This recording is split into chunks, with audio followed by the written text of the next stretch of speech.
L'artrosi de genoll és una de les patologies més prevalents. Patim moltes persones. No és més que el desgast de l'articulació, del cartílag, dels meniscus, de les parts toves. Molta gent hi pateix perquè fins i tot és la quarta causa de discapacitat a la dona al món i la 8a a l'home. Moltes vegades el dolor no sempre és proporcional al desgast. Nosaltres trobem pacients que tenen molt desgast i tenen un dolor moderat. En canvi, tenim persones amb menys desgast, amb més dolor.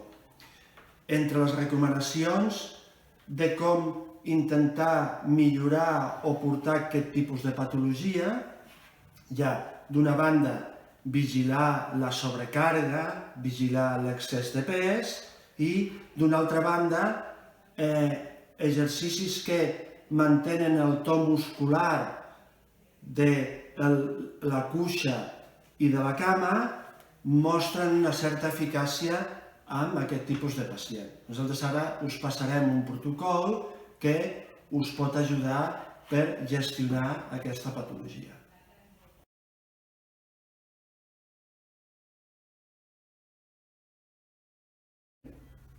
Aquests exercicis són tant per pròtesis de genoll com per quan hi ha una artrosi important.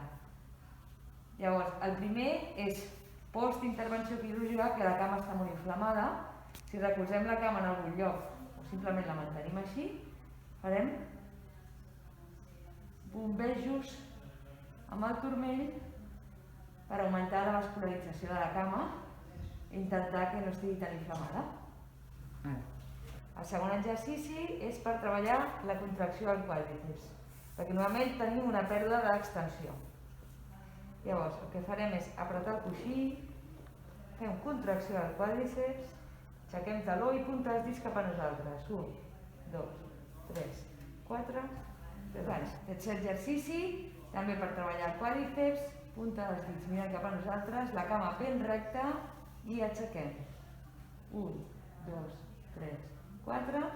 Si estem prou bé, fem una parada entremig. 1, 2, 3, 4. Aquest ens servirà per intentar guanyar flexió. Llavors, amb la cama sobre el llit, si podem ficar una tovalleta o alguna cosa que pugui lliscar una mica, el que fem és fer lliscar cap a nosaltres, sumem fins on arribem i tornem a estirar. Si la cama que ens han intervingut o que tenim l'artrosi és, per exemple, la dreta, el que faríem és aixequem cames, ens ajudem amb l'altra, 1, 2, 3, 4, i baixem.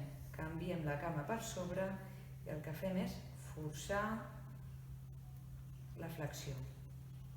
I tornaríem amunt, ajudant-se amb l'altra cama i avall. 3 exercicis per quan comencem a recolzar i a posar-nos de peu. Primer fem punta i taló. Punta i taló. Després farem el d'aixecar maluc i canviem de cama. Anem alternant una cama a l'altra. I per últim, cama enrere. Intentem estirar la punta dels dits.